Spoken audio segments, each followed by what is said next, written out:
Ketemu lagi bersama saya Dave Hendrik di Brunch with Dave. Hai Erika, hai Vita, hai Audrey, hai semuanya. Udah lama sekali kayaknya ya saya Dave Hendrik tidak menyapa teman-teman sekalian di live Instagram Brunch with Dave.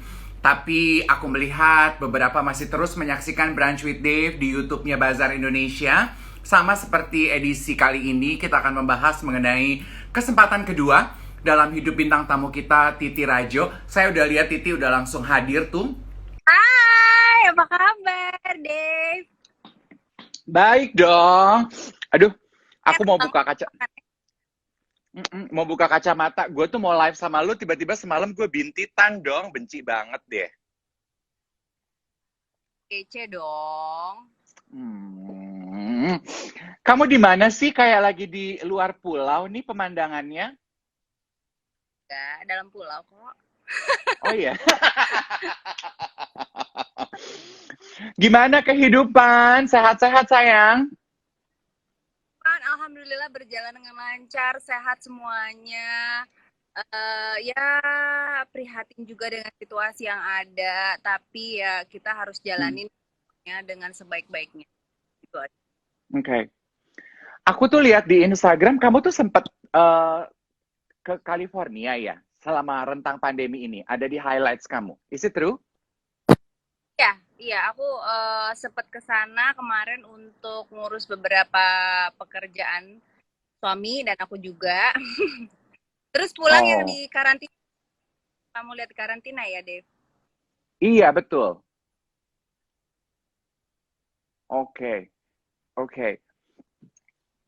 Nah, waktu di sana boleh cerita sedikit nggak situasi yang kamu lihat di sana seperti apa, Ti? Uh, ada 2 periode sih ke sana. Waktu tahun lalu, aku di sana sekitar 6 bulan.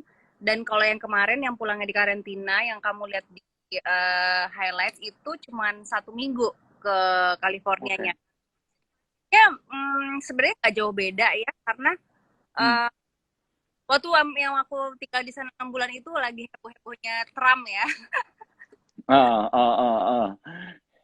Mana-mana tuh heboh banget. Tapi mereka tertib ya, tertib demonya enggak. Oke. Tapi memang klakson itu nggak kalah lah sama di Indonesia. Jadi setiap lewat rumah kita pasti berisik banget. Terus Oke. kalau kayaknya itu kebanyakan nggak pada pakai masker. Kalau indoor wajib pakai masker.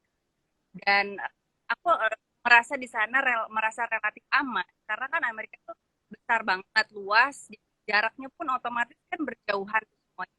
Jadi aku ngerasa nggak dempet-dempetan. Hmm. Kalau pakai masker ataupun masker gitu, uh, semua besar-besar, jadi kan luas, jadi nggak ngerasa ketakutan. Ini kan dempet-dempet ya gitu. Bedanya itu. Tedak Sinten kemarin, Tedak Sinten anak keduamu ya. Ah, Selamat loh. terima kasih. Itu salah satu acara yang aku tunggu-tunggu karena aku senang banget acara yang berbau budaya, apalagi Jawa ya. Walaupun orang berpikir aku orang Padang, sebenarnya aku tuh nggak orang Padang banget. Karena Padang itu sebenarnya garis matrilineal, garis keturunan ibu, sedangkan ibu aku Jawa. Jadi sebenarnya aku orang apa ya? Bukan orang Padang sebenarnya. Bukan papa. So, balik lagi ke Tedak Siten, itu salah satu acara yang aku tunggu karena memang apapun yang berbau tradisi, aku seneng banget untuk menjalankannya. Bisa mungkin aku mematuhi pakem-pakem di Tedak Siten. Terus semangatnya bukan main aku dengan acara itu. Lebih bersemangat seperti daripada semua orang yang ada di acara itu. Karena aku seneng banget pakai batik, disanggul, ya kan? Terus ikuti adat apa aturan-aturan pakem Jawa untuk upacara Baskara. Jadi aku bahagia banget Tedak Sinten itu dan aku bisa sharing juga sedikit pengetahuan tentang Tedak Sinten supaya yang nonton yang baca Instagram aku punya knowledge tentang Tedak Sinten supaya terus ada. Yes, aku setuju. Kalau bukan kita nih, anak-anak muda yang hidup di zaman sekarang ini yang melestarikan tradisi kita, siapa lagi ya, Ti ya? Nah, benar kan kadang kalau lihat komen-komen orang tuh pada bilang wah masih melestarikan budaya Tedak Sinten ya. Aduh seneng banget. Ada ibu-ibu juga, aduh seneng banget tuh anak muda masih inget dengan Tedak Sinten. Sekarang kan banyak yang nggak melakukan Udah upacara nggak mau. itu, yang nggak mau kan. Sebenarnya bukan karena biayanya mahal, karena Tedak Sinten itu sebenarnya bisa dilakukan dengan biaya yang sangat murah, dengan cara yang sederhana. Yang penting kan pakem-pakemnya dikerjain gitu. Itu loh. Yes, betul. Kan yang make upin kamu teman aku Doni. Doni tuh bilang gini, lo harus ngobrol sama Titi. Titi is so into the ritual. Sampai segala sesuatunya itu dipersiapkan, Bo, kayak pengantin dia. Sampai perhiasannya itu katanya dari kerajaan Majapahit. Iya, bener ya? Bener, jadi aku sangat menghindari apa ya, mm, kemewahan-kemewahan yang modern ya. Sebenarnya kita Hmm. tuh sebenarnya di zaman Majapahit kita punya peninggalan yang sebenarnya mewah, tapi kan sekarang nggak dilihatnya sebagai sesuatu yang mewah. Karena misalnya kayak emas Majapahit gitu, sekarang nggak kayak yang emas tuh nggak terlalu gimana dibandingkan berlian gitu. Karena aku lebih prefer pakai emas yang sangat tradisional sekali, punya nilai sejarah yang tinggi, dan itu aku juga dibantu sama Mbak Citra Subiakto untuk mendandani aku. Aku bilang Mbak Citra, Mbak pokoknya aku nggak mau, aku maunya yang humble, yang down to earth tapi show gitu. Gimana caranya tuh? Bang? Iya dong, iya dong. Tapi ya, eh, kamu tuh berarti memang dari dulu tuh selalu punya cita rasa yang berbeda ya. Nggak cuman sekedar dari pakaian, tapi aku baca juga, aku dikasih tahu sama Sabrina bahwa dari zaman sekolah pun kamu tuh sebetulnya juga udah cukup quote unquote berbeda gitu ya, Ti ya. Sekolahnya ekonomi, tapi terus mbalelo belajar drum. Bener?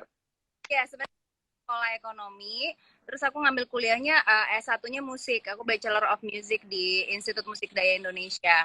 Itu juga tahu nggak Oke. sih, kayak ngambil kuliah musik ya, terus ketemu sama papahnya teman aku. Dia ngomong gini, Titi kamu kuliah di mana? Oh aku kuliah.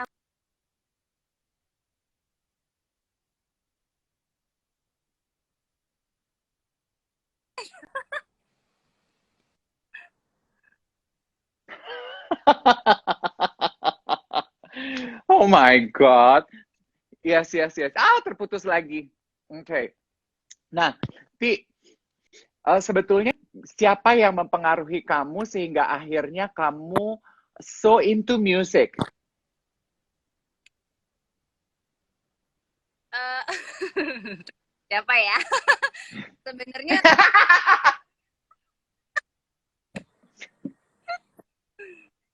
sebenarnya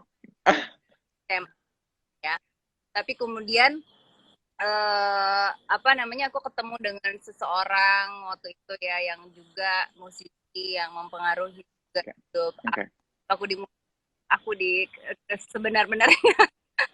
Jadi oke. uh,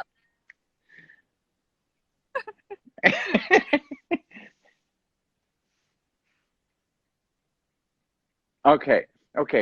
Iya agak putus-putus suaranya. Aduh, maaf ya teman-teman ya. It's okay. Let's just continue. Nah, Ti, yang aku pengen tahu juga adalah kan sekarang udah mulai banyak nih adik-adik kita yang bentar lagi lulus SMA gitu ya, lulus dan sedang mencari passion mereka di kuliah gitu.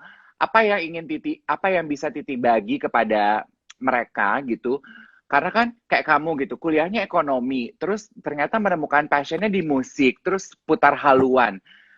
What can you share to them for them to be able to find their truest passion in life and in education? oke, okay. Suara aku putus-putus ya. Ada temen aku lagi nih, Erika nih. Aku Iya. udah ya. Masih jelas nggak? Sekarang jelas. Oke. Okay. Oke. Okay. Kita tuh kadang-kadang tidak selalu gampang untuk memilih apa yang kita mau. Ya. Orang tua, keluarga yang lain, kakak-kakak, kadang-kadang ikut memutuskan hidup kita untuk bagaimana. Maksudnya mungkin baik, tapi kadang-kadang itu kan tidak sesuai dengan kakak. Nah, untuk membuktikannya sebenarnya kita harus menunjukkan bahwa bagaimana kita tuh cinta banget dengan apa yang kita lakukan. Mungkin kadang-kadang orang tua nggak, tapi harus diakhiri dengan hati dan pertanggungjawaban yang tinggi. Bahwa ini kita akan memilih ini bertanggung jawab dan nggak aneh-aneh gitu. Oke. Jadi orang, aku kan orang tua aku nggak setuju dulu tuh ya aku musik ya, karena aku mau jadi apa gitu. Ya kadang-kadang kan dulu kalau kita lagi udah kan ini nggak ngerti banget sih nih, tapi sekarang aku paham bahwa sebenarnya orang tua tuh mau, jadi aku cuman fokus di apa, aku benar-benar cinta sama musik dan aku pengen kuliah musik. Mau ntar jadinya mau jadi musisi atau tidak apa, paling nggak aku mencintai apa yang aku kerjakan sekarang. Terus dan aku buktikan kalau aku nggak aneh-aneh. Kan pasti papa takut ya, oh ntar musisi tuh pulangnya malam, gaulnya masih apa pas segala macam gitu kan. Enggak apa, pokoknya aku akan buktiin kalau aku akan lurus. Akhirnya aku selesaikan, orang tua aku lihat bahwa oh aku banyak prestasi nih film story gitu. Terus aku juga ke Jerman untuk apa change berbakat untuk musik itu, banyaklah prestasi-prestasi lain. Lama-lama tuh orang tua tuh jadi juga ngeliat. Jadi sebenarnya kalau misalnya kamu bener pengen, kamu harus tunjukin, bukan cuman this is what I want, I don't care gitu. Tapi enggak, gue bertanggung jawab nih, gue dari musik. Dan waktu itu aku nggak dikasih uang sama papa karena papa kan nggak setuju tuh aku kuliah musik. Jadi aku tuh kerja sendiri, aku ngamen dulu di Starbucks, di restoran-restoran, di hotel dan konser juga aku main 2 tahun malam, bayar uang sekolah. Dan Starbucks itu ngangkat drum, aku mobil terus buka bagasi, ambil drumnya didorong pakai troli tengah-tengah mall itu. Habis itu ngeset drum sendiri sampai orang ngeliatin, ini nggak dibantuin mbak. Ya gimana gue mau bantuin, orang gue nggak punya duit buat bayar kru kan saat itu. Jadi memang harus ada perjuangan itu, dan orang tua kan ngeliat wah nih anak sungguh-sungguh nih.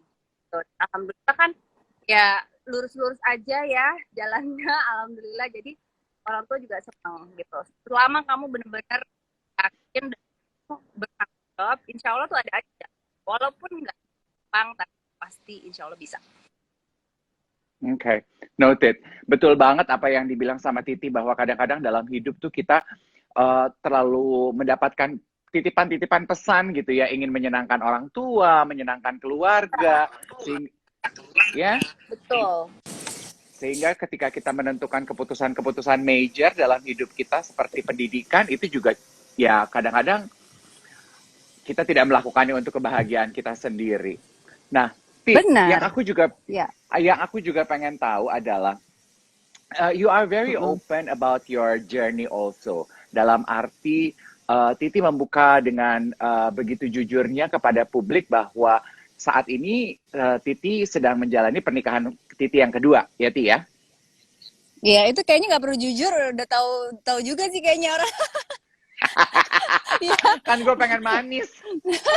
Ya kan, kalau browsing nama gue pasti yang keluar ada 2 orang gitu kan, nggak mungkin 1 orang.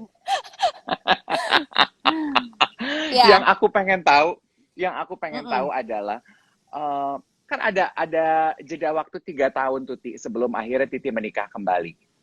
Ya. Dalam masa jeda itu, apakah Titi pernah ada dalam fase di mana lo merasa dan meragukan, will I ever fall in love again? No, nggak pernah ada keraguan itu. Karena menurut mau nikah karena trauma kali ya, gitu kan? Karena nggak gampang ya hubungan yang dulu, dan sebenarnya perceraiannya itu nggak gampang dan nggak segampang itu untuk move on.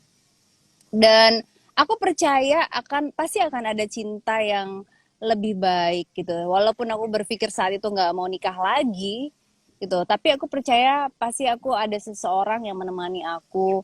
Mungkin nggak buat menikah ya, tapi soal cinta sih aku percaya ada cinta yang lebih baik gitu. Dan itu ternyata ada, Bang. Jadi guys, Jangan takut buat move on. Jangan pikir, oh dia segala-galanya buat gue gak bisa hidup tanpa dia. Dia yang paling mengerti gue. No, no, no, no. Tuhan tuh udah ngatur. Udah ngatur mana yang paling pas dan yang paling cocok dengan timing yang pas buat kamu. So, gak usah takut. Okay. Nah, since you mention it, jangan takut untuk move on.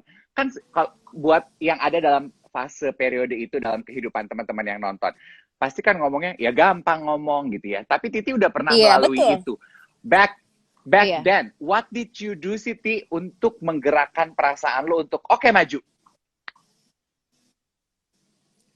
Gini, sejak aku divorce itu aku lebih spiritual orangnya, lebih fokus ke Tuhan ya. Jadi mungkin kesalahan aku dulu itu yang paling berat adalah aku menomorsatukan pasangan aku. Sehingga posisi Tuhan itu bisa nomor 2 atau nomor 3 gitu. Dan itu nggak membuat aku bahagia, mungkin bahagia sesaat, tapi itu tidak menolong di saat aku jatuh gitu. Malah itu membantu aku malah lebih menjatuhkan. Jadi ketika aku lebih menjalin hubungan sama Tuhan, aku kemana-mana itu bukan ketemu psikolog dan psikiater, tapi ketemu orang-orang yang juga punya kedekatan yang luar biasa dengan Tuhan, bisa dengan pemuka agama atau yang lebih objektif, yang lebih yang lebih liberal gitu. Siapapun yang aku temui itu adalah orang-orang yang benar punya kedekatan sama Tuhan. Jadi sehingga pas aku dapet itu momen aku sama Tuhan tuh yang tiba-tiba klik, oh ini nih gue rasa cinta gue ternyata ini enak banget ya. Itu nggak ada yang bisa mengerti itu kecuali orang yang deket aku saat itu, karena orang mikir lo gila apa gimana sih, enggak. Tapi that's love, that's true love gitu. Itu yang kadang-kadang mungkin orang kedekatan sama Tuhan ya gitu nggak terlalu orang mikirnya masa sih gitu, tapi itu bener loh. Maksudnya sejak aku menomorsatukan Tuhan, itu semuanya itu kelihatan ringan banget, termasuk melihat pasangan. Jadi aku tuh nggak pernah tuh kayak yang melu-elukan pasangan kayak oh my god I'm so in love with you, you're everything. Udah nggak ada kayak gitu lagi. No. Bukan berarti aku tidak mencintai, tapi chill. Jadi chill aja intinya gitu. Jadi lebih chill melihat apapun, melihat kehilangan lebih chill, melihat pasangan baru lebih chill, walaupun ada sparks-nya gitu ya. Tapi ngeliat chill. Gue nggak mau menaruhkan semuanya, nggak mau menaruhkan di nomor 1. Tetap nomor 1 gue Tuhan. Dan tolong Tuhan bimbing gue menyerahkan semuanya ke lo. Pokoknya please bantu gue untuk menjalankan hidup ini sebaik-baiknya. Dah selesai. Itu aja. Hebat, ceritanya Titi hebat. Yang aku juga pengen tahu, when you say Titi merasakan pengalaman jatuh cinta kembali sama Tuhan, klik, that's it, it's so beautiful. Apa sih yang Titi lakukan? Do you pray? Do you talk to him? Or apa, Titi? Do you meditate? Selain aku sholat juga, walaupun tidak teratur, tapi lebih fokus ke meditasi. Meditasi itu bukan berarti harus yang gitu ya, gaya yoga ya, tapi aku lebih ngobrol.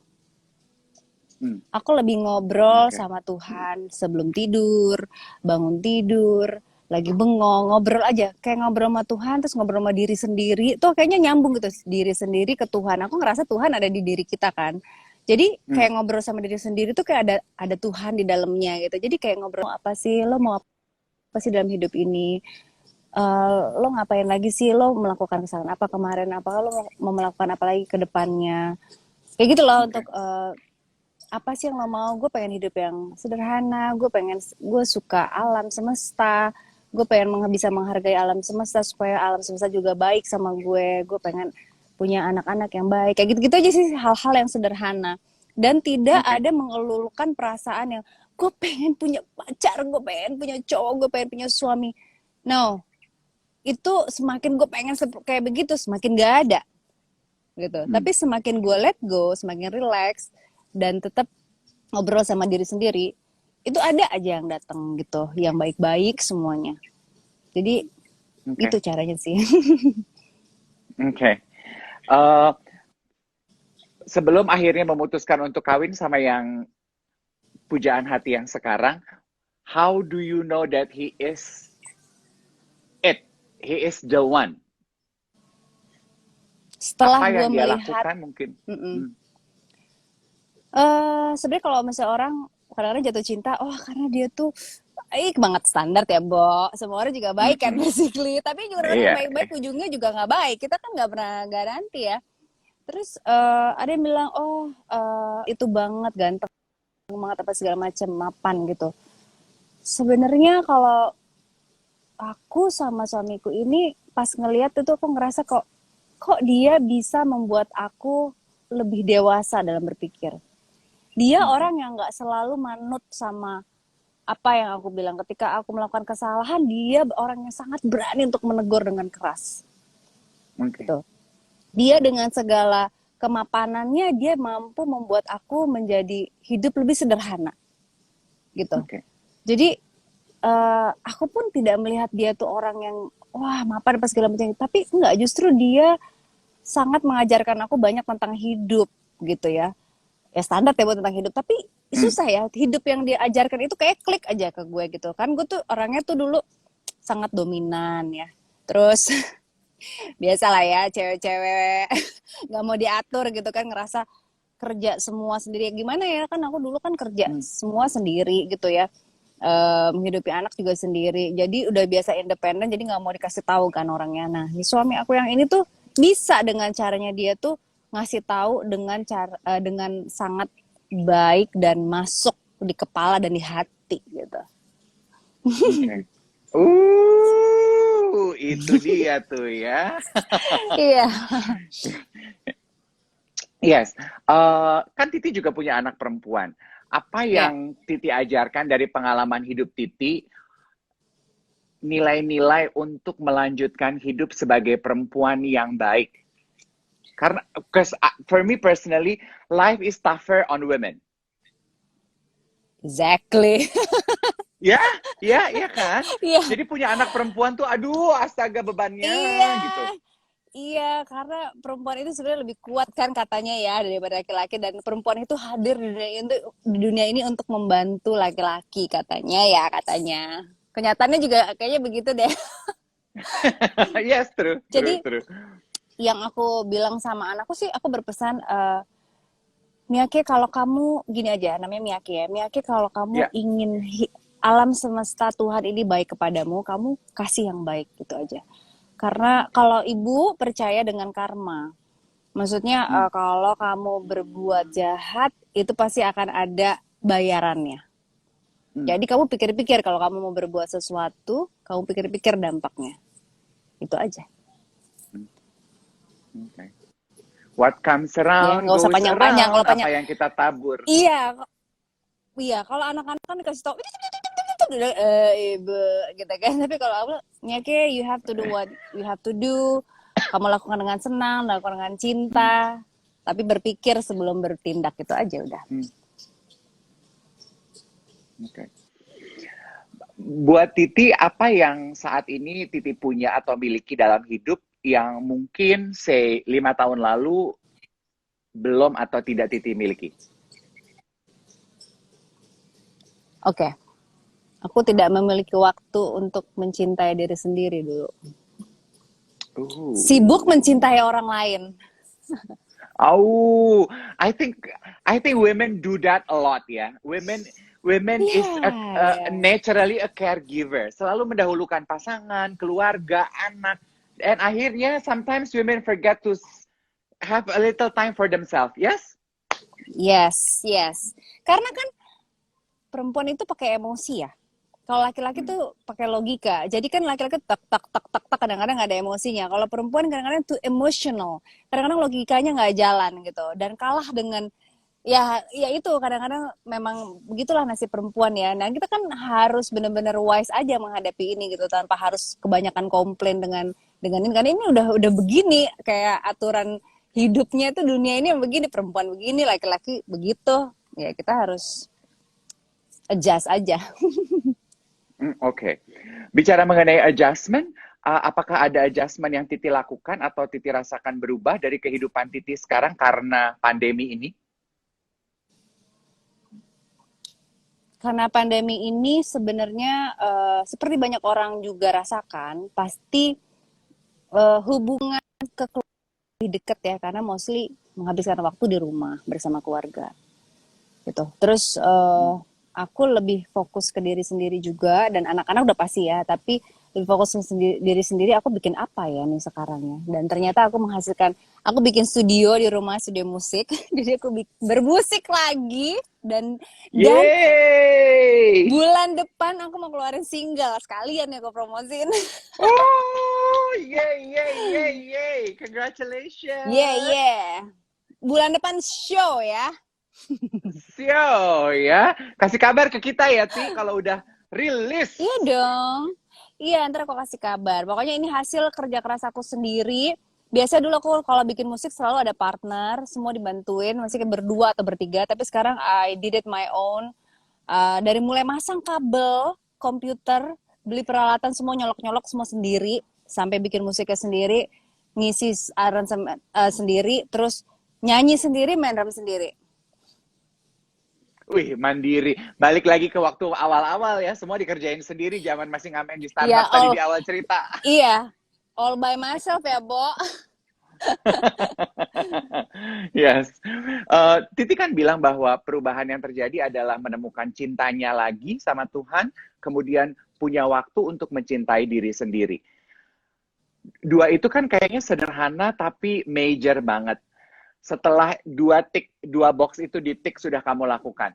Would you say that your life now is so much better? Oh yes, way better. Karena mungkin kalau orang bilang, oh lo gampang ngomong kayak gitu. Tapi ya gampang karena gue sudah menjalankannya gitu. Karena kalau kalian belum menjalankannya gimana mau ngerasain kan? Apapun mesti soal move on juga, kalau nggak dijalankan, lu gampang ngomong move on, gue nggak bisa. Ya lu harus jalanin aja, it takes time, it takes effort. Jadi nggak bisa kayak instan lo langsung move on, instan lo langsung getting better, instan lo you get what you want. Tapi it takes all the process. Lo mesti sabar aja sih.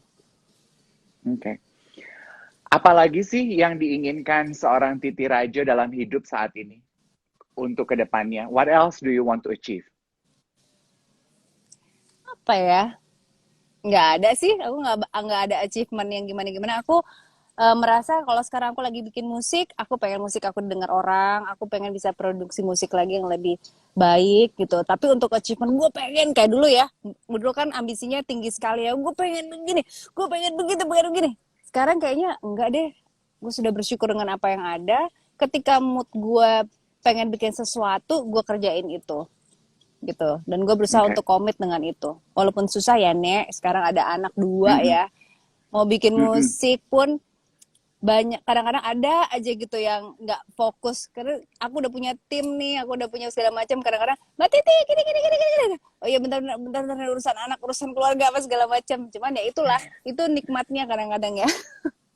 Yes. Okay, what would you say would be your legacy as an actress and musician? Musician? Udah pasti karya ya kalau sebagai musisi ya. Musician itu selain karya juga harus bisa menghargai apa yang kita dengar sih, gitu. Harus bisa menikmati tanpa harus banyak komplain. Ketika kita nggak suka ya udah nggak usah dengerin. Tapi ketika suka, nah di saat momen itu kadang-kadang itu momen aku untuk ngobrol lagi sama Tuhan sih. Jadi kayak meditasi melalui mendengarkan lagu. Apa aja lagunya, nggak harus lagu meditasi yang tenang. Kadang-kadang lagu yang beatnya cepat atau yang keras pun kadang aku kayak ngerasa itu ada bisa ngobrol sama Tuhan gitu. Lagi-lagi ke sana ya urusannya. Iya, betul. Tapi ya lagi-lagi ke sana karena itu fundamental banget sih ya obrolan kita nih sama Titi, menyindir kita yang mungkin sangat tidak terlalu sering ngobrol sama Tuhan atau dengan diri sendiri dan merasa bahwa we are so busy being busy ya, itu salah kita sebetulnya, bukan salah dunia. Ketika kita udah ngobrol sama Tuhan dengan segitu connect-nya gitu ya. Kadang-kadang itu yang aku bilang tadi, kita ngelihat semuanya jadi lebih chill kok gitu. Permasalahan pun sebesar apapun tuh lebih, ya kita pasti gimana nih, tapi kayak oh ya udah, ini akan lewat kok, ini akan pasti akan ada solusinya, jadi nggak usah khawatir sih. Oke. Tuh ya, teman-teman. Jadi besok-besok kalau lihat ada yang tidak chill, kita bisa berkata dalam hati, jarang ngobrol kayaknya ya Mbak sama Iya, yang di jangan atas. ngobrol. Betul, sama yang di atas sama diri sendiri pasti kurang ngobrol. Oke, Titi, terima kasih banyak. Kamu sudah mau meluangkan waktu. Walaupun awalnya tadi Oh, agak cuman susah sebentar sinyal. sih. Oh iya, ya ampun. Mau kita lanjutkan lagi. 2 pertanyaan lagi ya teman-teman Mau ya. Oke. mau 2 jam lagi. Sayangnya di account kita belum bisa 2 jam. Account lo tuh followernya segitu banyak udah boleh. Oke, Kangen deh tadi ngobrol-ngobrol sama Dev juga. Oke, lanjut. iya, udah lama ya nggak begini. Oke, tadi ada yang memberikan pertanyaan Tuti mengenai sulit melupakan, move on dan mulai jatuh cinta. Oke, Ya. buat yang tadi meninggalkan kolom komentar, dia nanya gimana sih Mbak supaya tidak memiliki trauma dari kesalahan masa lalu. Aduh, Aduh. Gak aduh. apa-apa sih nanya sama orang yang pernah trauma juga ya. Melawan trauma itu kalau nggak tahu caranya, mendingan ketemu dengan expert. Karena aku juga kadang-kadang kalau sendiri tuh kita kan nggak tahu ya yang benernya gimana, ntar takutnya salah gitu. Jadi kita ketemu orang expert, psikolog atau orang yang dekat dengan agama gitu ya, untuk membuat kita lebih tenang gitu. Terus yang kedua, kalau aku dulu terus menghilangkannya caranya gini. Kamu unfollow semua Instagram, sosial media dia. Pokoknya jangan lihat apapun tentang dia. Karena semakin lo kepo ngeliatin, itu semakin muncul traumanya, semakin gitu, gitu kan, nggak sembuh-sembuh. Jadi ketika kamu udah bener-bener tutup dia dari semua pandanganmu, telingamu, kasih waktu yang mungkin lebih lama gitu, dan nggak pengen tahu, lama-lama kamu kebiasa deh. Lama-lama pas kamu ngeliatnya, kamu tuh udah lebih turun emosinya, udah lebih oke, gitu, udah lebih tenang. Jadi menurut saya jangan kepo deh sama mantan, udah bye-bye aja, bye gitu. Ya. Oke, terus pertanyaan kedua yang menurut aku juga mutu banget untuk ditanyakan. Tadi kan Titi bilang, I no longer put man first in my life. Karena gue belajar untuk menempatkan Tuhan nomor 1 dalam kehidupan gue. Terus ada yang nanya, berarti skala prioritas dalam hidup Titi sekarang nomor 1 Tuhan, lalu? Keluarga. Suami. Keluarga, ya. Oke. Keluarga itu ya suami dan anak-anak ya pastinya ya. Tapi Tuhan nomor 1 deh udah. Ntar kalau kamu lagi sakit-sakit hati, lagi kesel-kesel gitu sama pasangannya kan, tapi tenang, ada Tuhan, beres gitu. Memang tuh itu kayaknya klise ya, tapi itu kalau dijalanin tuh bener-bener enak deh. Bener-bener kayak udah, kita gak akan takut kehilangan apapun, siapapun, apapun. Kita gak akan takut kehilangan karena kita tahu itu bukan milik kita selamanya, itu temporary semuanya. Apa yang kita punya sekarang itu temporary. Suami, anak-anak pun semua titipan gitu. Waktu-waktu mereka bisa gak ada kalau Tuhan mau. Tapi kalau kita PDKT sama Tuhan terus, kita sayang-sayangan terus sama dia pasti baik-baik sama kita deh. Ya. PDKT-nya sama Tuhan. Banget ya, Bo. PDKT-nya sama Tuhan, nanti Tuhan kasih yang lain ya. Semuanya dalam hidup ini Tuhan yang kasih. Yes. Iya, benar. Yes. Pertanyaan terakhir nih, ini janji. Logika, tadi ada yang nanya. Berarti Mbak Titi dalam berhubungan cinta, kita nggak harus pakai logika gitu. What do you think? Ya pakai lah, say. Masa nggak pakai? Cuman kan tadi aku bilang kalau perempuan tuh kadang-kadang emosionalnya itu nomor 1, logikanya itu nggak nomor 1, beda sama laki-laki. Nah, kalau kita sudah mature, sudah lebih chill ya, kita bisa memilah-milah tuh, pakai logika, emosi tuh porsi-porsinya kita bisa atur tuh. Bisa 50% logika, 50% emosi, atau gue mau pakai emosi di sini 30 aja deh, 70-nya logika, bisa gitu. dan kita udah lebih bisa mateng lah untuk memilah-milah itu. Jadi menurut aku ya gitu. Yes, true. Jadi jangan cuman pakai logika aja atau cuman pakai perasaan aja gitu ya. Ya, Iya, rasa, jangan kepala harus dipakai semuanya dalam urusan segala hal, harus apalagi dalam dipakai. cinta. Tapi memang mungkin nggak begitu gampang. Tapi itu kan perlu latihan ya. Practice makes perfect ya, Bo. Mm-mm. Udah 2 kali aja ya jatuh cintanya ya. Enough practice. Cukup.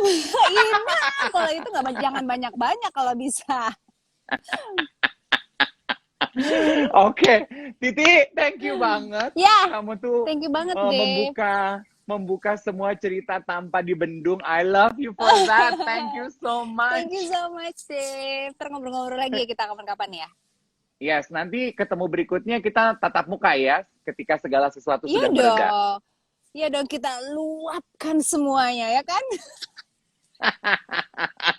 Teman-teman yang sudah nonton, komentarnya, pertanyaannya, terima kasih banyak ya. Sehat-sehat semua itu yang paling penting, oke? Thank you. Yes. Bye everyone. Bye Ti. Thank you Yanda. Bye. Bye everyone. Terima kasih semuanya. Dadah. Bye bye.